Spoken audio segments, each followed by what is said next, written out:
Hello everyone, I'm Dr. Sapna Dadwal.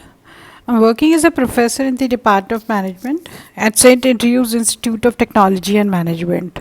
This is lecture 5 of Organizational Behavior of Unit 2. The subject is taught in 4th semester of CSE, ETC and Civil Engineering. The topic I'm going to cover in this lecture are challenges and opportunities of organizational behavior, then individual processes and behavior. Then I'm going to discuss personality, the definition of personality, then determinants of personality and the application of personality in the organization. So I'm starting with the first topic, that is challenges and opportunities of organizational behavior. So challenges and opportunities of organizational behavior are massive and rapidly changing for improving productivity and meeting business goals.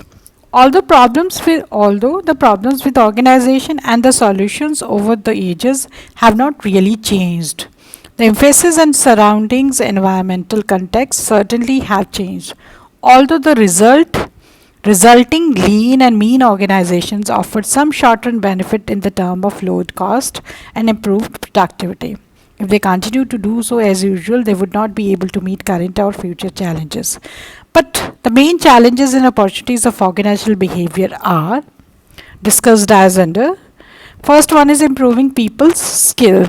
So technological changes, structural changes, environmental changes are accelerated at a faster rate in the business field. Unless employees and executives are equipped to possess these required skills to adapt those changes, the targeted goals cannot be achieved in time. So these two different categories of skill, managerial and technical skills. So some of the managerial skills include listening skills, motivating skills, planning, organizational, leading, problem solving skill, decision making. And these skills can be enhanced by organizing a series of training and development programs, career development programs, induction and socialization, etc. The first challenge is to improve people's skill. Now second challenge of OB is or need is improving quality and productivity. So organizational behavior opportunities for improving and productivity. So quality is the extent to which the customer or users believe the product or services surpasses their needs and expectation. For example, a customer who purchases an automobile has a certain expectation, one of which is that automobile engine will start when it is turned on. So improving quality or productivity means to fulfill the customer's expectation or to supply product as per the customer's expectations. Then third is total quality management. So total quality management, that is TQ. It is a philosophy of management that is driven by constant attainment of customer satisfaction through the continuous improvement of all organizational process. The components of TQM are an intense focus on customer, concern for continual improvement in the quality of everything the organization does, then accurate measurement and empowerment of employees. Then next challenge is managing workforce diversity. This refers to employing different categories of employees who are heterogeneous in terms of gender, race, ethnicity, relation, community, physically disadvantaged, elderly people, etc. So it is a challenge for we to manage such diverse kind of people in an organization. But the primary reason to employ the heterogeneous category of employees is to trap the talent and potentiality, harnessing the innovativeness, obtaining synergetic effect among the diverse workforce.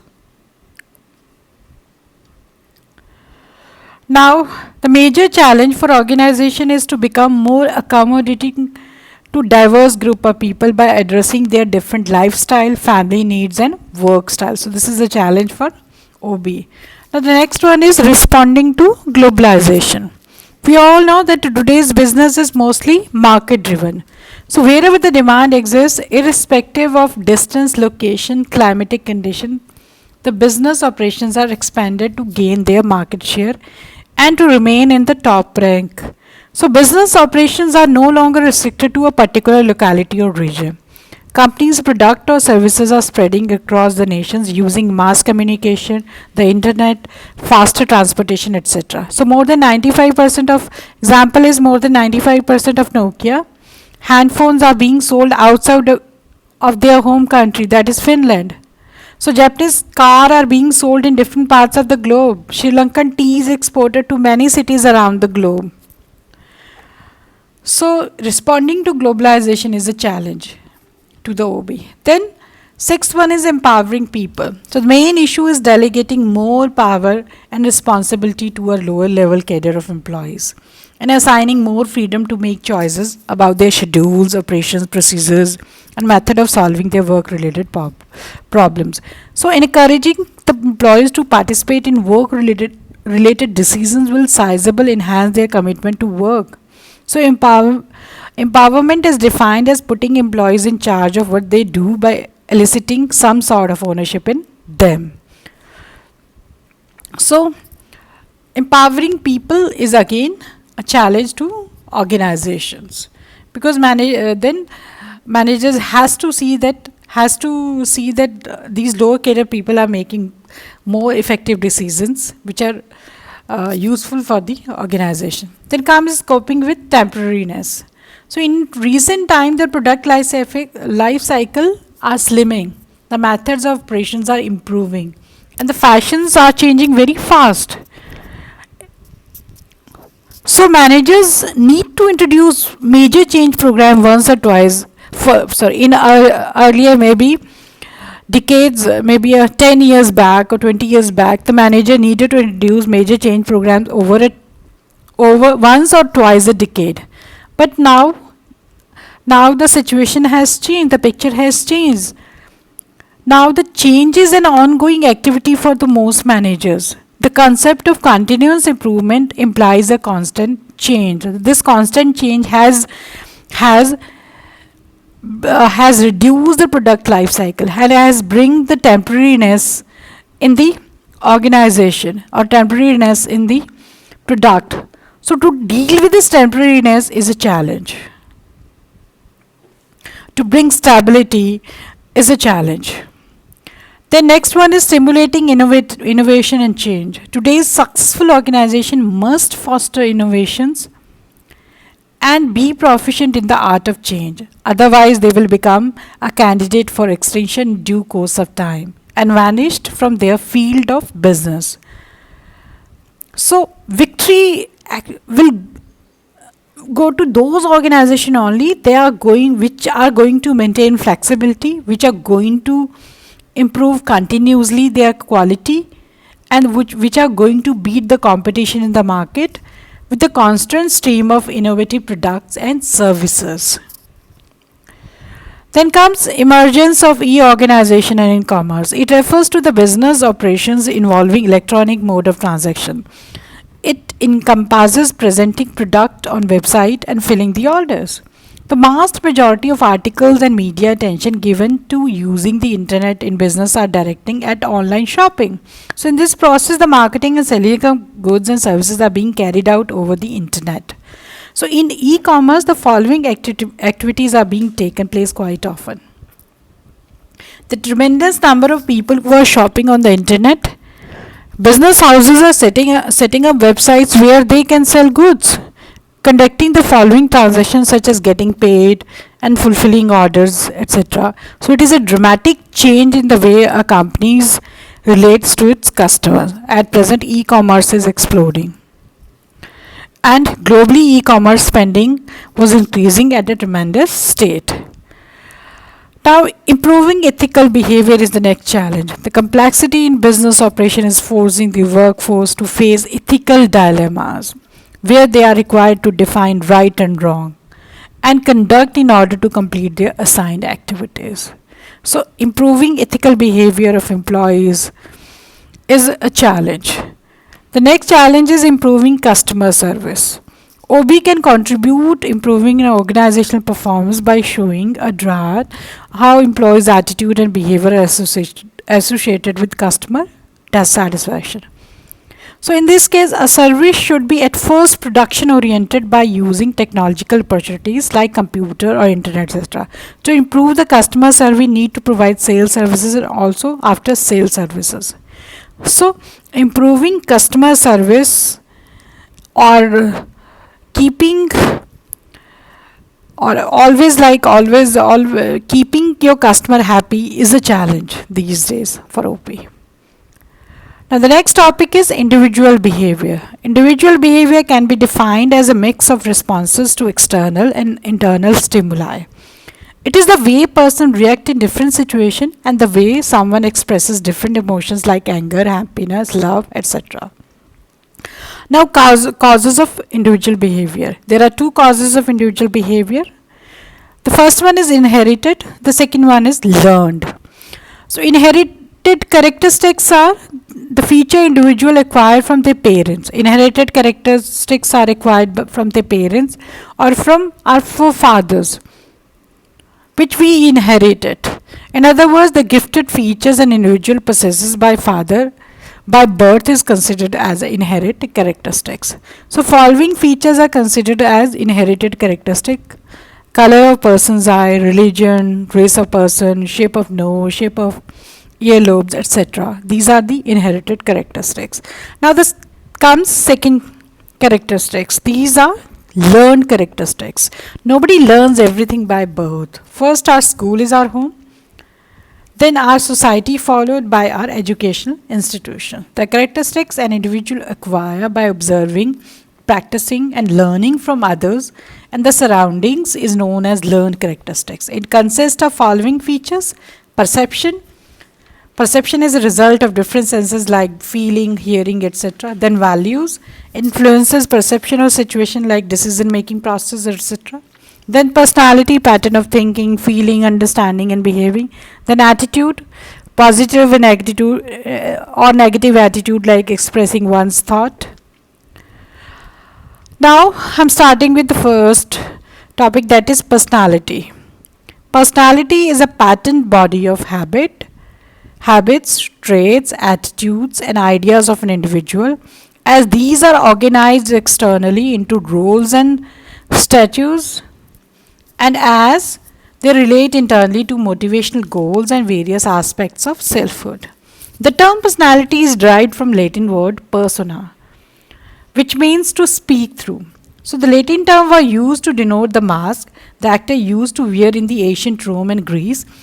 An individual's personality is the combination of traits and patterns that influence their behavior, thought, motivation and emotion. It drives individuals to consistently think, feel, behave in a specific way. So in a sense, it is what makes each individual unique. So every individual feel, think, behave in their own way or in a different way. So over time, these patterns strongly influences personal expectations, perceptions, values and attitude. In addition to this, personality arises from within individual and remains fairly consistent throughout life.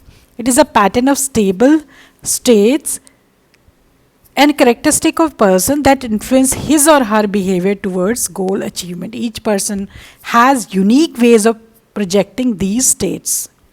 So according to the Gordon Allport, personality is the dynamic organization within the individual of those psychophysical systems that determine his unique adjustment to his environments. In the words of Feist and Feist, he said personality is a pattern of relatively permanent traits and unique characteristics that give both consistency and individuality to a person's behavior.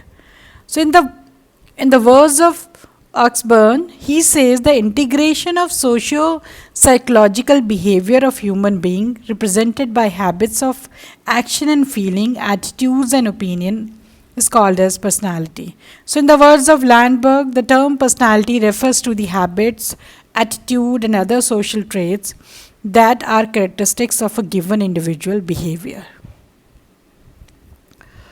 Now, characteristics of personality. Personality is something which is unique and in each individual. Personality refers particularly to a persistent qualities of an individual. Personality represents a dynamic orientation of an organism to the environment. Personality is greatly influenced by social interactions. Personality represent a unique organization of persistent, dynamic, and social predisposition. Personality is psychological and physiological. It impacts behaviors and actions of a person. Now, determinants of personality. The following are the determinants of personality, or the factors which are responsible,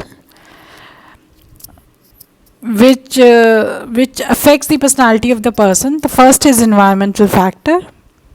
Among the factors that exert pressure on our personality or personality formation are the culture in which we are raised, our early conditioning, the norms among our family, friends, and social groups, and other influence that we experience. So these environmental factors play a substantial role in shaping our personality. It establishes the attitude, values, norms, and perception of an individual. Based on the culture and tradition, different senses of right and wrong are formed in the individual. Second are physical factor. Second factor is a physical factor. There are many physical factors which determine a person's personality. These physical factors include overall physical structure of a person, his height, weight, color, body language, etc. So physical factor are one of the major reasons for that. Most of the physical structure change from time to time, and so does the personality. So with exercise, cosmetic surgeries, etc., many physical features are changed. Therefore, the personality of individual also evolves. Now, the third is situational factor. The situational factors can commonly observed when a person behaves contrastingly and exhibits different traits and characteristics. In this way, situational factor impact a personality in a significant way. They often bring out the traits of a person that are not commonly seen. An individual's personality, although generally stable and consistent, does changes in different situations. These environmental factors also include neighborhood a person lives in, his school, college, university, workplace, friends, parents. Everybody plays a role in the determination of one's personality. Then comes hereditary factors. Hereditary refers to those factors that were determined at conception. Physical structure, facial attractiveness, gender, temperament, muscle composition, energy level, biological rhythms are characteristics that are generally considered to be either completely or substantially influenced by the parents. Now comes family and social factors. Family and social groups have the most significant impact on personality development. Parents and other family members have a strong influence on the personality development of the child. Parents have more effect on personality development as compared to other members of the family. Besides a person's home environment and family members, there are other influencing arising from social factors like friends, neighbor, relatives, etc. Now come identification process. The identification process occurs when a person tries to identify himself with some person to whom he feels ideal in the family. First, identification can be viewed as a similarity of behavior between child and the model. Second, identification can be looked as the child motives or desire to be the model. The third, it can be viewed as a process through which the child actually takes on and attributes of the model. Then is the cultural factor. Culture is the underlying determinant of human decisions making. It generally determines attitude towards independence, aggression, competition, and a cooperation. Each culture expects and train its member to behave in a way that is acceptable to the group. Then comes intelligence. There's definitely some relationship between intelligence and personality. Intelligence is mainly hereditary. Persons who are very intelligent can make a better adjustment in home, school, society than those persons who are less intelligent. Then comes psychological factors. Psychological factors plays a very big role in functioning of human behavior and the development of one's personality. Some of the psychological factors are motives, acquired interest, attitude, characters, intellectual capacities, etc. Now comes application of personality in the organization. So in the workplace, personality affects such things as motivation, leadership, performance, and conflict. The more the management understand how personality and organizational behavior work, the better equipped they are to be effective and accomplish their goals. Then one factor which determines the importance of personality in OB is the environment where the personality of an individual is being studied. Personality's impact on the organization is related and depends on how the organization has been structured. So weakly organized structure with loosely defined roles tends to get most impact compared to strongly structured organization with more defined rules. So when a situation arises, an individual handle it based upon his or her personal value, beliefs, and personality traits. So these traits are developed throughout person's lifetime and cannot be easily changed. So it is very helpful for managers in understanding personality of their subordinates. If the managers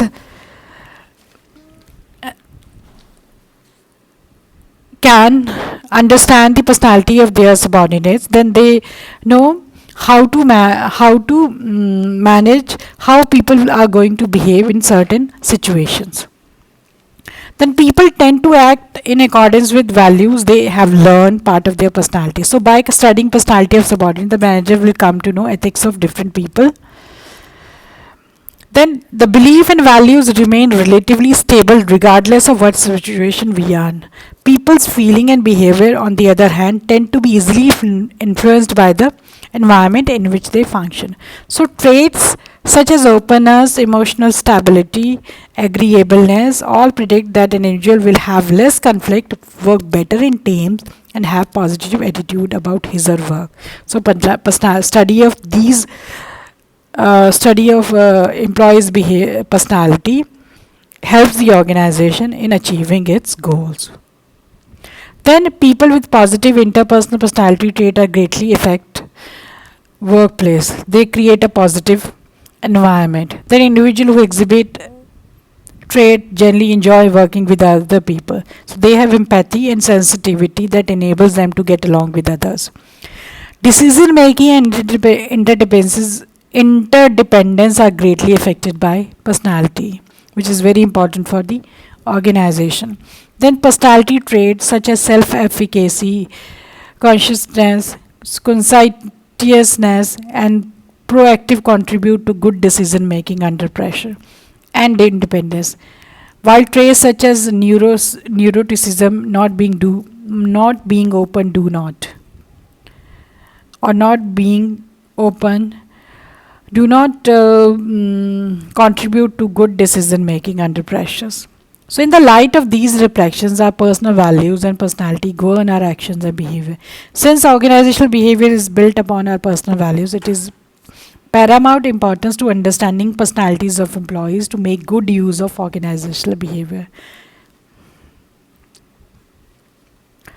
So work-related behavior of people in the organization stems from both environment and individual factor. From the environmental approach, the interpersonal groups and social influences and individual factors extend across cognitive abilities, acquired expertise, personality styles, and motivation, and physical attribute. Now these are the questions which are related to the above topic. If any query is there, please do contact me. Thank you. Thank you so much.